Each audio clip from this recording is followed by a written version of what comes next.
It's Morphin time. No, thankfully, no. I was that good. He was that good. Well, what I will say is somebody, like when we got on the show, there was a show that shot next door to us, VR Troopers. So it was a really popular new show, and it was a spinoff kind of from Power Rangers. And one of their lead actors had broke his leg. And I remember we were like, oh my gosh, and they had to shut down production, and then they had to go into this phase where like they were shooting around him, and you know, and so they were really like, you guys cannot get hurt.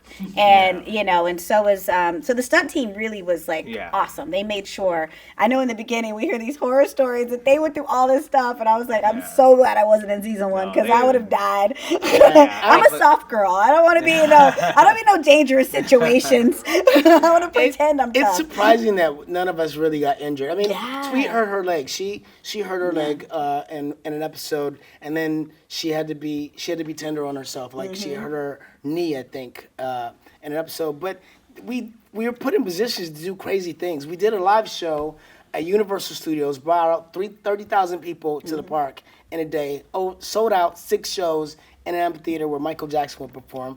And we had one rehearsal, I think one technical rehearsal, and even that wasn't right because like when the audience came in, like when we rehearsed with daylights on, you know, like lights, stage lights. And then when we had to do the show, it's like spotlights. So now you can't see the audience. You can only see the lights in your face. And we're jumping off a scalping and doing flips, landing on the mat, and then doing flips and kicks down the stage to center stage to take off our helmet. That was like not...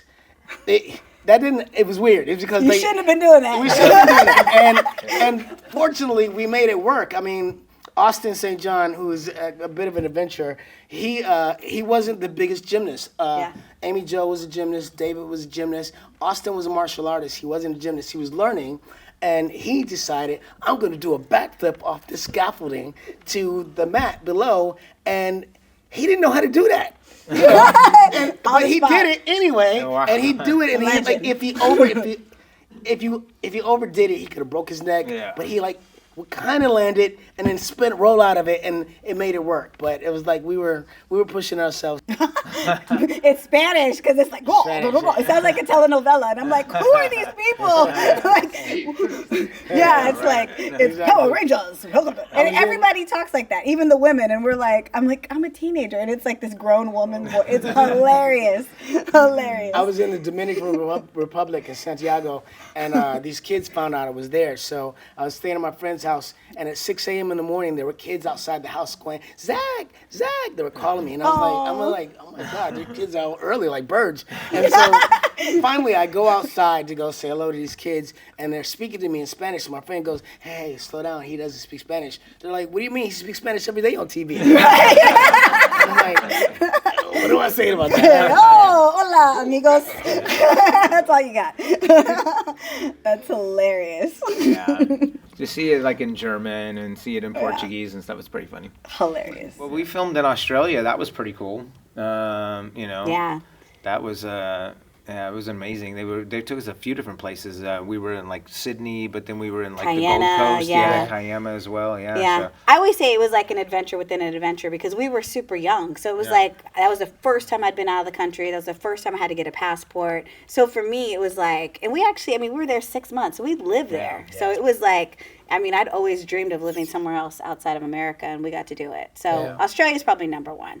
Now, Comic Con, we've been to some cool places. Yes. Comic Con is taking us places. Well, we just did Once and Always in New Zealand as well. So that was also exciting. First time in New Zealand. First time in New Zealand. And in regard to the beginning of the show, we shot in lots of different places. Vasquez Rocks, which was a very interesting place, like with all the rocks, it seems very Martian-like. Like slanted rocks and stuff. It's like that was cool. Interesting. We also shot in the Bat Cave. Yes. So that was the cave, in the Bat Cave. The 60s Batman show. It's a very popular. Coming out of that? Yeah. It still exists. It's in the middle of Hollywood. It's called Bronson Caves.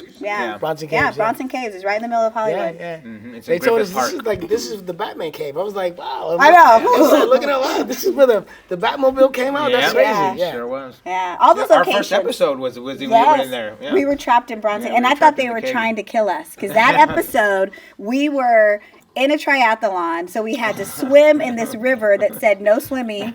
We had to bike. We had to run. We were in Bronson Caves. I had a snake on my lap. Like, I was like, what kind of show is this? Like, boa constrictor. Like, it was a 3-part episode. Shot out of context, they were initiating us. It's definitely hard. I think they were like, well, if they're going to leave the show, let's do all this bad stuff to them, and then we'll get rid of them early. See ya. Totally. You know what? Your mouth to God's ears. Yeah. You know what? I don't know that they're going to do anything else with it because Hasbro owned the show, but now it's with Disney Plus. So I don't know if they would have to recreate the sets and everything else. They stopped filming in New Zealand. So apparently when we left the show, they told me we're going to keep the sets. But then soon after they decided to stop filming in New Zealand completely. And they're moving Who decided to stop filming in New Zealand? I guess it was Hasbro. Apparently the set was destroyed. So I don't know that they have any plans to go back. Yeah. And that's unfortunate. Yeah, because it was so good. And like everybody, like all they've ever asked for 30 years is, can we get the band back together? They want Mighty Morphin, and they wanted to see everybody in some way come together. And we finally almost everybody was there, and it was so good and so fun. It was so like such a great story. I thought there's no way. I mean, there's no way they're not going to do it. Yeah, and then they for it did to be so well received as well. Yeah. We were getting emails from like executives from Netflix going, "Oh my gosh, we can't believe it!" And we've never had this big of a turnout with emails and we were breaking records and So it's like, hopefully somebody will go, you know what? Let's do some more Mighty Morphin. We'll see. We'll see. They've already had that conversation at home, you know. But it does feel pretty surreal. Like we don't know who to talk to, right? You know, we're used to talking to the little kids, and then now the little kids come up and we're talking to them and they're fans, but the parents are standing behind them like this, like, oh my God, look at me. That is my childhood superhero. So it's amazing to have that much love. Yeah, that's true. They turned 5 years old again. So I always like, people are always like, do you meet weird people at Comic-Con? And I'm like, no. We like literally get love bombed for the whole weekend, and it's the best experience. And not everybody had a great childhood, so you know, they'll tell us like, you guys saved my life. Yeah, emotionally, and you were my friend, and it's like it's so deep, and it's gave me the life lessons that I needed. So they say that a lot. Like, oh, I had like a really rough childhood, and your show was always 30 minutes of escape every day, and I just want to come and say how much that meant, you know, for people to say that kind of stuff, you know, because back in the day when we were doing the show, you know, there was no internet, there was no, you know, social media, there was no way for our fans to really connect unless they mailed us a letter, and then we'd get thousands of those that we could never answer back.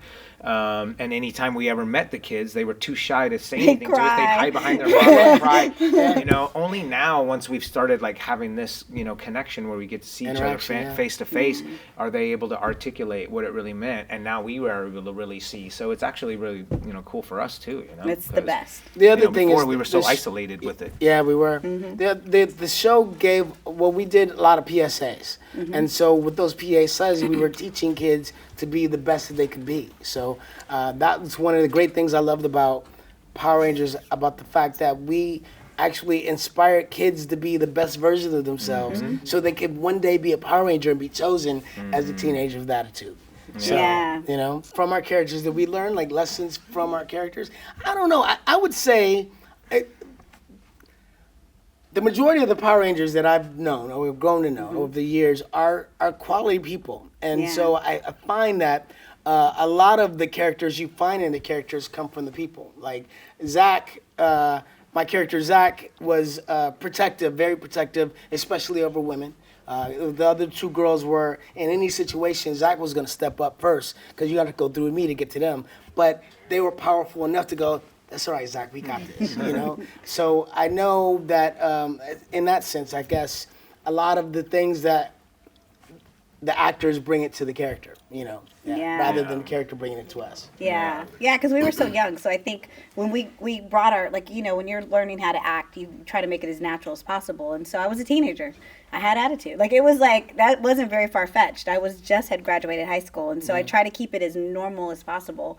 But he's right. Like, it's like, one thing I think is like, it just taught me that you know, a woman can be powerful. Like we were girl power before that was ever even a thing. And so for me in my life, I'm like, you got to ask for what you want. You got to speak up for yourself, you know. And no one's going to be your protector. You got to, you know, do it. And I'm like, if I can be a hero on TV, I need to be a hero in my own life. Right. So that's something I learned. Yeah. What they say. Ditto. It's the biggest blessing, I think. You know, I've been working as an actor, professional actor for 30 years. So started my career with Power Rangers, and then I joined Screen Actors Guild, and I've been working ever since. I've created a lot of characters, but nothing ever compares to this little kid show that I did, you know, Power Rangers. It's like I've been on shows that won not Academy Awards, but Emmys and Golden Globe Awards. Yes. And the fans, they watched that show. They thought it was amazing, but as shows go, they come and go. And like a lot of popular shows that you've seen were there for a moment. People loved it. They watched it every day, and then it goes 10 years later, nobody's talking about it. But Power Rangers is still here. Yeah. So to be part of that just is such an honor, and to know that I am part of pop culture is also amazing. Yeah. Yeah. Very humbling. I know, and I've seen people like, you know, kind of step away, or people have asked like, oh, did you feel like you'd ever be typecast? Or you feel, you know, as a kid it was like kind of cheesy? And I go, no, like it means so much to so many people. Why would I ever be ashamed of that? Like that is something I you know, am honored to be with, you know. And then like he said, all the people that we've met that have worked on the show are really good people. And so for me, it's just like, you know, to have been chosen out of the thousands, you know, it's just a really cool accomplishment that in my life personally. Yes. Life achievement. Yeah. You know, like everybody wants to leave a mark on the world, right? And I feel like Power Rangers, like you throw a rock in the water, it creates these ripples.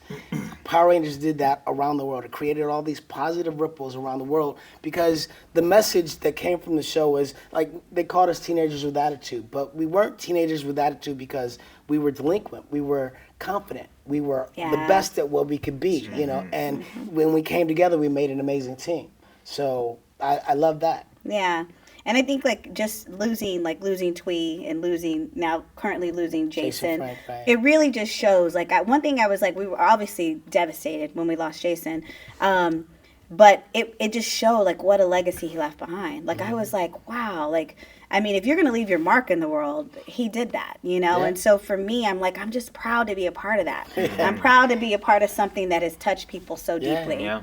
You know? See all these fans or people that love the show, I guess fans, with tattoos on their body. Like crazy. Of our images and our characters. Insane. And that is a wild thing to know that I'm on somebody's skin forever, you know? Yeah. And that they loved my character enough to make it that way. So, to immortalize it, right? Yeah. It's insane. It is amazing. Yeah. Nobody did. I mean, like that's not a thought at all. I mean, when the show grabbed this popularity in the very beginning, it was like it was wild, and we didn't really understand how big it was. I mean, because we were popular in Los Angeles. We were busy working, so it's not we weren't traveling the world. We didn't really get the effect of how big it was until maybe 14 years later we started doing conventions, and you go to a place like Indonesia and you have fans that you can't even talk to, and you're like, y'all really watch this show out here? You know, so now at this point we get to travel a lot. Ireland, Australia, Indonesia, all these different places. Everywhere. Yeah, all through. Like my biggest fan base, second biggest fan base, is in Brazil. Yeah, Brazil. And you know, and massive it's Power Ranger wild. fan base there. It's wild to know that it's had the effect it's had, and it's been effective for so long. Yeah. Totally. I remember Jason, Frank, and Steve calling me saying, you got to come to Comic Con. And I was like, what is that? But at that moment, we realized, like, I remember even saying to you, I was like, do they even remember who we are? And he goes, Karen, I'm telling you, you got to come. And so we went. It was a shock. Yeah. I was shocked. Yeah. And so, 32 years later, we never thought that. I mean, you've seen people, they've had massive shows, massive hits, massive fame, and you know, it's like something else new comes out and it replaces it, or something else comes and you just forget about it. But our fan base, They are true. They are loyal. Amazing. It's because of them, you know. I think like obviously doing Comic Cons and like we're kind of a walking, talking promotional tour for our show. Yes. And we've been everywhere, and there's so many Power Rangers now. And there's so much merch. Yes. Oh my God. We still get the new toys. Every yeah. year we get new Toys toys. with our faces on them. Mighty Morphin gets everything. I continue to see things like fans will bring me things, and I'm like, I've never seen this. It's like Yeah. it's been 32 years. You would think I've seen everything. I saw a clock this weekend. Yeah, I saw a clock. Yeah, and I've never seen a Power Ranger clock. I was like, wow. So yeah, there's lots of things that kind of keeps it in the mainstream. So. Yeah, and then of course, like Netflix, it's on there. So now a whole new generation of kids are watching Mighty Morphin Power Rangers. 3 decades of fans. Insane. We are forever part of pop culture. Yes. Apparently, we're one of the top 20 brands in the world, I can imagine. along with Lego and Pokemon and Really? everything else. Yeah. Yeah, Well, probably. damn. About right. I feel like you guys are constantly underestimated. And then they'd be like, I didn't know Power Rangers had. Exactly. 30 years. 32 years. How many right. times What have we other gotta properties doing prove? that? Yeah, exactly. Was it like when the mamas were beating each other up to get the Megazord? How did you not like? We should have known then it was gonna last 30 years. Fighting for Rangers. It's more Morphin time. time.